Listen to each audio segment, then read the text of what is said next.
नमस्ते विद्यार्थियों, जेसीईआरटी के डीजी स्कूल में आपका स्वागत है। विद्यार्थियों, सामाजिक विज्ञान विषय के अंतर्गत हम नागरिक शास्त्र का अध्ययन कर रहे हैं और अभी हम 7वीं कक्षा के प्रथम अध्याय जिसका नाम है लोकतंत्र। बच्चों, इस चैप्टर पे एक वीडियो हमने पूरा कर लिया है। अब उसी कड़ी में ये दूसरा वीडियो है जिसके माध्यम से इस पहले चैप्टर के कुछ और अंशों को आप समझने का प्रयास करेंगे। तो बच्चों, आप देख सकते हैं आपके स्क्रीन पे है लोकतंत्र, जो आपके पहले चैप्टर का नाम है। यहाँ देखिए बच्चों, भारत में लोकतंत्र। आपको पता है बच्चों, 1947 में हमारा देश आज़ाद हुआ और हमारे देश के आज़ाद होने के बाद हमारे देश के नेताओं को ऐसा लगा कि सबसे अच्छी शासन प्रणाली लोकतंत्र की है और वही हमारे देश में चलनी चाहिए। हालांकि बच्चों, आज़ादी के बहुत पहले से हम सब ये बात जानते थे कि हमारे देश में लोकतंत्र ही होगा, लेकिन कैसा लोकतंत्र होगा, किस रूप में होगा, कैसा संविधान बनेगा, ये सारी चीज़ें बच्चों समय के साथ साथ हम लोगों ने जाना। और आज के देश में, आज के तिथि में बच्चों, हमारा जो देश है वो दुनिया का सबसे बड़ा लोकतंत्र माना जाता है। जनसंख्या की दृष्टि से हमारा देश दुनिया का सबसे बड़ा लोकतंत्र है। और अब तो बच्चों हमारा लोकतंत्र कोई नया भी नहीं है, 70 साल पुराना हो चुका है ना। तो चलिए, आप पढ़ चुके हैं कि संविधान के लागू होते ही, कब लागू हुआ बच्चों? 26 जनवरी 1950 को। तो संविधान के लागू होते ही भारत एक गणतंत्र देश बन गया, यानी कि एक रिपब्लिक बन गया। भारत में अप्रत्यक्ष लोकतंत्र है। अप्रत्यक्ष लोकतंत्र क्यों है बच्चों? इनडायरेक्ट क्यों है? इनडायरेक्ट इसलिए है कि हमारा देश बहुत बड़ा है। इतने बड़े देश में, ये कोई नगर राज्य नहीं है बच्चों, ये कोई छोटा सा देश नहीं है। 10-20 लाख की जनसंख्या वाला देश ये नहीं है ना। आज तो लगभग 130 से करोड़ से भी ज़्यादा लोग होंगे।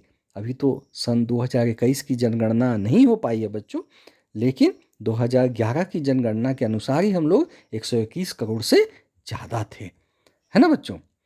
तो किसी सफल लोकतंत्र की विशेषता है उसके नागरिकों को मताधिकार और अन्य क्षेत्रों में प्राप्त समानता। तो हम विशेष करके बच्चों समानता के बारे में भी हम लोग पढ़ेंगे। आप यहाँ जो तस्वीर देख रहे हैं बच्चों, यहाँ आपको कुछ समानता नज़र आ रही है। देखिए, महिला हैं, पुरुष हैं, है ना, सारे लोग एक साथ जो है यहाँ पे चुनाव की प्रक्रिया में शामिल हैं और वोट देने के लिए आए हैं। तो हमारा देश इस मामले में बहुत अच्छा है बच्चों। यहाँ पे जो है कोई भी मतदाता, वो चाहे वो गरीब हो, अमीर हो, है ना, या किसी भी जाति वर्ग समुदाय का हो, इससे कोई फर्क नहीं पड़ता, सारे लोग मतदाता होते हैं। तो चलिए हम लोग आगे देखते हैं मताधिकार की समानता। ये मताधिकार की समानता क्या होता है बच्चों? मताधिकार की समानता का सीधा सीधा अर्थ है कि जहां वोट देने का मामला हो वहां पे हम सभी समान हैं। अभी अभी जैसा हमने बताया, लोकतंत्र की सफलता इस बात पर निर्भर करती है कि सभी लोगों को मत देने का वैधानिक अधिकार है या नहीं, यानी कि लीगल राइट होना चाहिए बच्चों, कानूनी अधिकार होना चाहिए।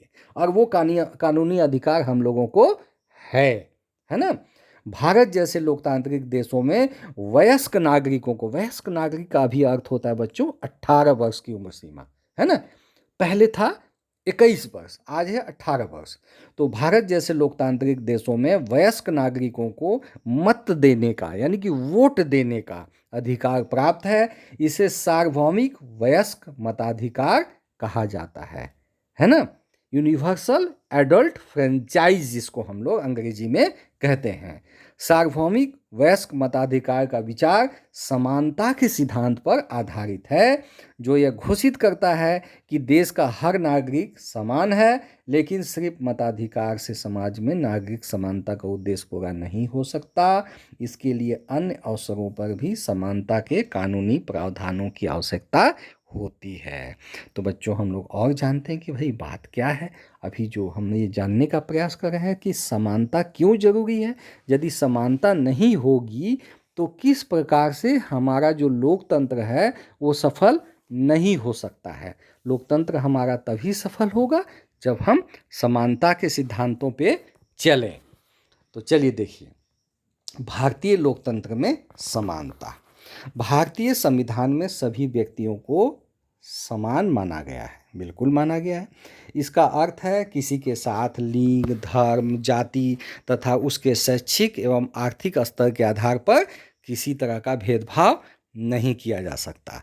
संविधान में समानता को स्थापित करने के लिए क्या किया गया है, कुछ प्रावधान किए गए हैं। तो क्या क्या प्रावधान किए गए हैं, चलिए देखिए। कानून की नज़र में हर व्यक्ति समान होगा। दूसरा, हर व्यक्ति को सार्वजनिक स्थानों पर जाने की स्वतंत्रता होगी, चाहे वो खेल का मैदान हो, दुकान हो, बाजार हो, है ना, वहाँ पे सार्वजनिक कुआं हो, सड़क हो, वहाँ पे उसको नहीं रोका जा सकता। उसी तरह से हमारे देश में अस्पृश्यता जो है ना बच्चों, अनटचेबिलिटी जिसको कहते हैं, वो दंडनीय अपराध है ना। आप देख सकते हैं स्क्रीन पे, अस्पृश्यता दंडनीय अपराध है। Untouchability is a criminal offence, है ना। यदि आप ऐसा करते हैं, यदि आप छुआछूत को प्रोत्साहित करते हैं तो आप कानून का उल्लंघन कर रहे हैं और इसके लिए आपको सजा मिलेगी, है ना। उसी तरह से बच्चों सार्वजनिक रोजगार में, जैसे कोई सरकारी नौकरी है ना, वहाँ पर समान अवसर है सबके लिए, है ना। ऐसा नहीं है कि किसी को ज़्यादा महत्व मिलेगा, किसी को कम महत्व मिलेगा, है ना।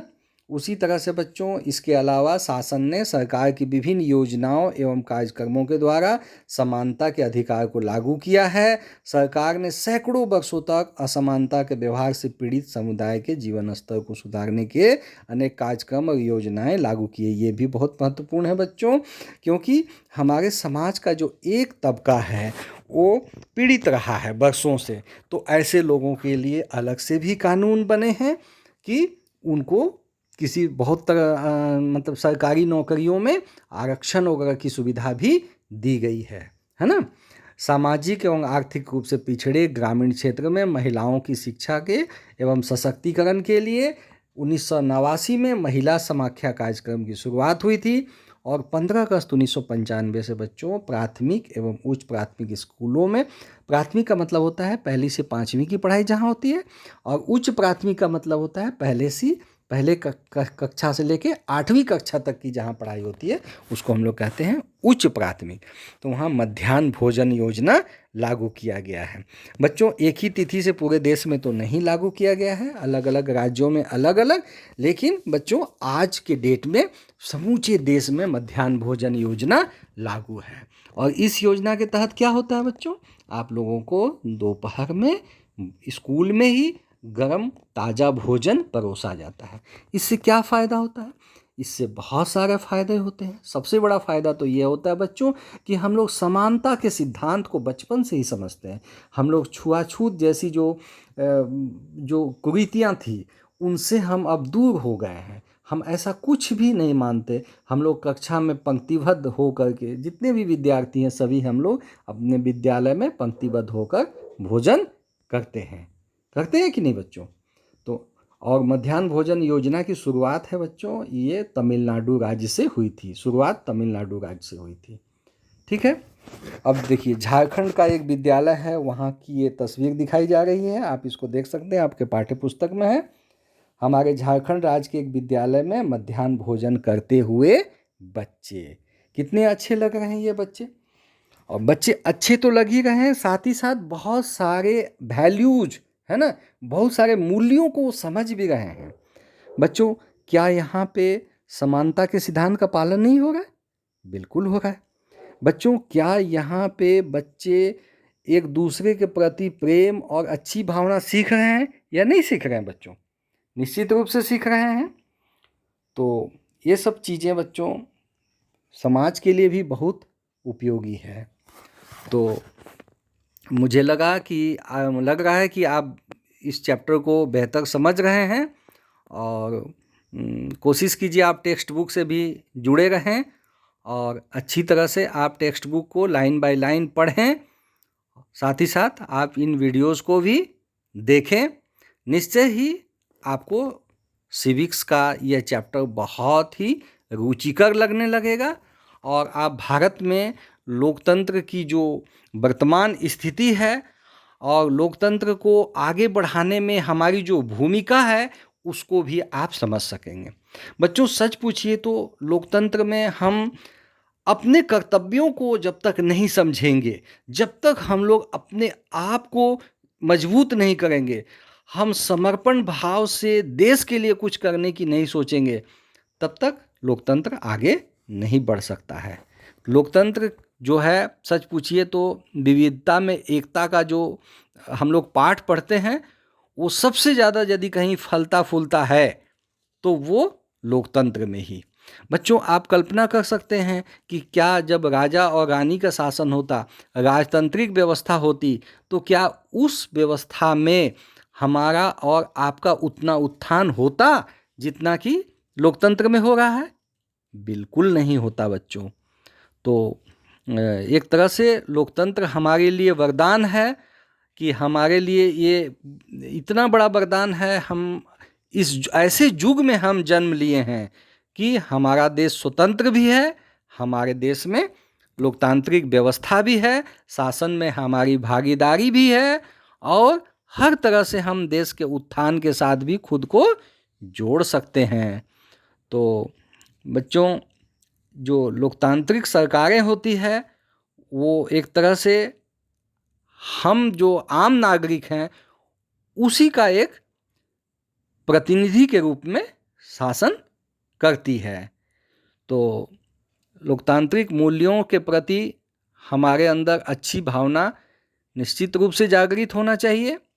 जीवन के हर क्षेत्र में, चाहे हमारा ग्रामीण जीवन हो, चाहे कि हमारा विद्यालय परिवेश हो या कि हम किसी सरकारी पद पे हों, कहीं पे भी रहकर हम लोकतांत्रिक व्यवस्था के उत्थान से खुद को जोड़ सकते हैं।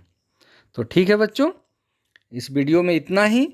एक और वीडियो के माध्यम से बच्चों मैं इस चैप्टर को पूरा कर दूंगा और आप इन वीडियोज़ के साथ जुड़े रहें और इस वीडियो को मैं यहीं पे समाप्त कर रहा हूँ। ठीक है बच्चों, जय हिंद बच्चों।